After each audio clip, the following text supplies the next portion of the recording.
Saudara-saudari, marilah kita mendengarkan renungan dengan judul Tidak Dipercayai Lagi, yang berdasarkan pada Injil Markus bab 12 ayat 9. Yesus berkata, "Sekarang apa yang akan dilakukan oleh tuan kebun anggur itu? Ia akan datang dan membinasakan penggarap-penggarap itu, lalu mempercayakan kebun anggur itu kepada orang-orang lain." Dalam nama Bapa dan Putra dan Roh Kudus. Amin. Saudara-saudari terkasih dalam nama Tuhan Yesus Kristus, orang Israel sangat bangga dengan identitas mereka sebagai bangsa pilihan. Mereka secara khusus dan istimewa dipilih oleh Allah untuk menjadi umat-Nya. Namun, mereka lupa bahwa mereka dipercayai Allah dengan tujuan tertentu. Jika tujuan itu tidak berhasil, maka Allah mengambil kembali kepercayaan itu. Maka untuk menggambarkan kenyataan itu, Yesus menyampaikan sebuah perumpamaan. Katanya, adalah seorang membuka kebun anggur dan menanam pagar sekelilingnya. Ia menggali lubang tempat memeras anggur dan mendirikan menara jaga. Kemudian ia menyewakan kebun itu kepada penggarap-penggarap, lalu berangkat ke negeri lain. Ketika tiba musimnya, ia menyuruh seorang hamba kepada penggarap-penggarap itu untuk menerima sebagian dari hasil kebun itu dari mereka. Tetapi mereka menangkap hamba itu dan memukulnya, lalu menyuruhnya pergi dengan tangan hampa. Kemudian ia menyuruh pula seorang hamba lain kepada mereka. Orang ini mereka pukul sampai luka kepalanya dan sangat mereka permalukan. Saudara-saudari terkasih, Yesus melanjutkan perumpamaannya dengan menceritakan bahwa ada hamba lain yang disuruh oleh pemilik kebun anggur. Namun, hamba yang merupakan pemilik dari kebun anggur itu mereka bunuh juga. Dan banyak lagi yang lain. Ada yang mereka pukul dan ada yang mereka bunuh. Sekarang tinggal hanya satu orang anaknya yang kekasih. Akhirnya ia menyuruh dia kepada mereka. Katanya, "Anakku akan mereka segani." Tetapi kenyataan tidak seperti yang dipikirkan oleh pemilik kebun anggur. Sebab ternyata penggarap-penggarap itu berkata seorang kepada yang lain, "Ia adalah ahli waris. Mari kita bunuh dia, maka warisan ini menjadi milik kita." Mereka menangkapnya dan membunuhnya, lalu melemparkannya keluar kebun anggur itu. Sekarang, apa yang akan dilakukan oleh tuan kebun anggur itu?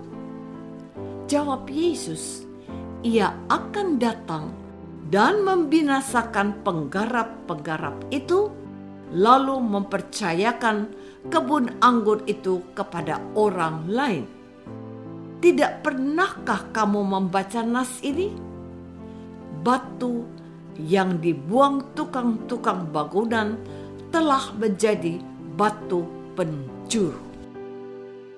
Saudara-saudari terkasih, seringkali dilupakan oleh orang-orang Israel bahwa mereka dipilih oleh Allah bukan karena mereka lebih baik atau lebih suci dari bangsa lain yang ada di dunia pada saat itu.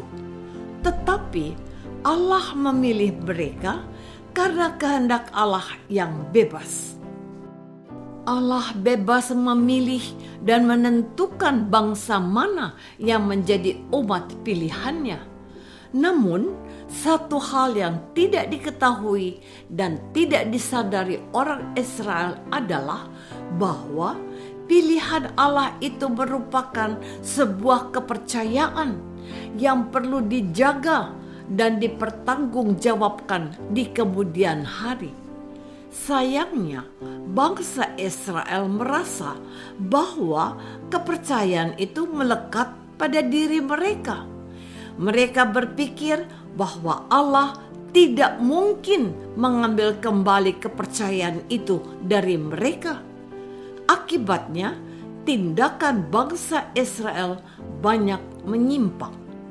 Mereka tidak hanya menyimpang, tetapi juga menolak, bahkan membunuh orang-orang pilihan Allah, yakni para nabi yang datang untuk menyadarkan bangsa Israel dari dosa dan kejahatan mereka. Sikap jahat bangsa Israel ini pula yang mendorong Allah untuk mengambil kembali kepercayaan itu dari mereka. Allah melihat bahwa bangsa Israel tidak layak lagi diberi kepercayaan yang istimewa.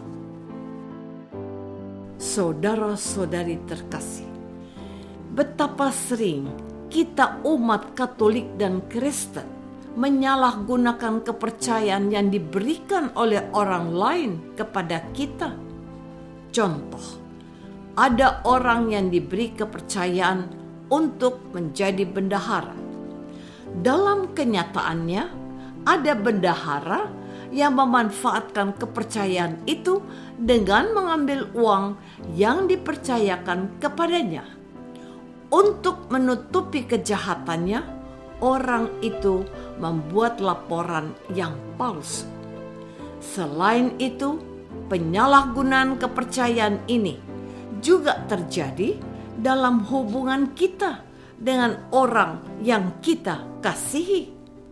Misalnya, ada seorang istri yang diberi kepercayaan penuh oleh suami untuk mengatur keuangan rumah tangga. Setiap bulan, sang suami hanya memberikan gajinya kepada istri tanpa menanyakan pengeluaran atau penggunaan uang tersebut. Seiring dengan berjalannya waktu, muncul pikiran jahat dalam diri sang istri. Sisa uang dari suami tidak lagi dia tabung, tetapi dia pakai untuk hal-hal yang tidak baik. Dan sebagai pengikut Yesus, kita pun diberi kepercayaan dalam banyak hal.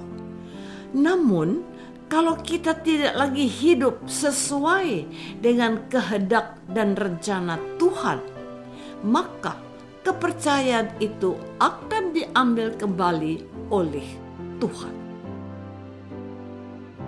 Apakah kita sudah berusaha menjaga dan melaksanakan kepercayaan yang kita terima sehingga tidak diambil kembali oleh Tuhan? Marilah kita berdoa. Tuhan Yesus Kristus, kami bersyukur karena Engkau telah memberikan kepercayaan yang istimewa kepada kami, agar kami hidup dengan bijaksana selama berada di dunia ini. Semoga rahmat-Mu menolong kami, supaya kami tidak menyalahgunakan kepercayaan yang Engkau berikan. Doa ini kami persembahkan dalam nama Yesus, Tuhan dan pengantara kami. Amin. Semoga kita semua selalu dinaungi dan dibimbing oleh berkat Allah yang Maha Kuasa, Bapa dan Putra dan Roh Kudus. Amin.